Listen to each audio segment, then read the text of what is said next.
According to Julie Hirsch, the author of Struck by Living: From Depression to Hope, freshmen are at a very high risk of suffering from their first depressive episode. Rebecca Wright, currently a sophomore at Drexel University, was diagnosed with bipolar disorder her freshman year. Bipolar disorder and depression can be classified as any number of things. Depression can range from just, feeling upset all the time. Of course, it's a lot worse than just being sad, but just being sad for longer periods of time, to really awful things such as contemplating suicide and stuff like that. And with bipolar disorder, it's characterized by longer periods of really, prominent lows, and then either it'll go back to normal or you'll experience periods of mania, which is absolutely, really the highest of highs, where you're either really elated, you can be really, even just angry or irritated. It's just a ridiculous feeling of just energy, feeling on top of the world, feeling like nothing can hurt you, or just feeling like everything's out to get you. It isn't surprising that freshmen in college are at such a high risk for the emergence of mental disorders. Tracy Radilla, who is a mental health counselor at Delaware House Behavioral Health Services, agrees that college students are at a greater risk of mental disorders. What I know about bipolar disorder is that it does generally, it's not diagnosed much at ages younger than 18. Historically, it hasn't been, and rarely diagnosed after 30. You either have it or you don't by then. And a lot of people, that the symptoms do get lesser as they get older. And something could trigger it, or it might never manifest, and you might never have any issues with it.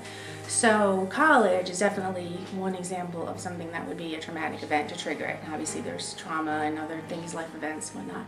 But but college itself, for some people, it's pretty smooth going, but other people, it's traumatic because they've never been away from home, or just all the stresses of college. Rebecca realized that there was something terribly wrong, and her life begun to spin out of control. She realized that in order to get better, she needed help. I think it was around March of my freshman year of college when I realized I was drinking just about every night to get to sleep, probably finishing maybe a lot more than a normal small girl of my size should be drinking. Definitely hanging out with the wrong group of people I would never think to be friends with back when I was in high school. I was trying to hang out with boys who I never would have been interested in high school. It affected my school in the sense that I wound up getting kicked out of college in my first year because I didn't even go to classes, and I wound up failing so many classes that they kicked me out, which in high school I never would have dreamed of because I was a straight A student. I went to my therapy group. I had a little bit of support from my family. They didn't really want to admit something was wrong at first, but they did, and they encouraged me to go. A lot of the people in my therapy group were really nice. They knew a lot of everything I was going through, and I worked through it with them, even though there were people who were maybe 20 years older than me. There was a woman who I think was about 85 in my group as well, but the way we experience our problems, even if it's in different stages, it all affects us the same. Part of Rebecca's therapy includes finding hobbies that she enjoys. She loves spending time with her dog Zoe, and she has a very large and exotic fish collection. She also loves making figures out of clay.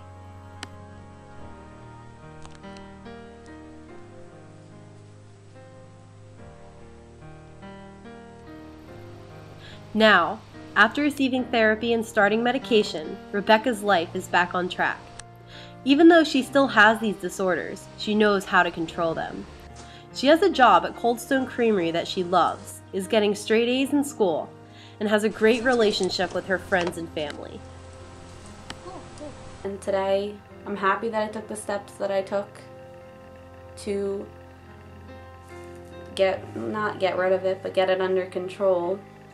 And I'm getting really good grades now. I'm finding everything a lot easier to manage. And it comes back. It does come back, I won't lie. But now I know how to control it, and I know who I need to go to for help, who I can trust, who I can lean on, and what I can do in order to feel better. So it's good that I got the support that I got, and I'd recommend to anybody just to go for help.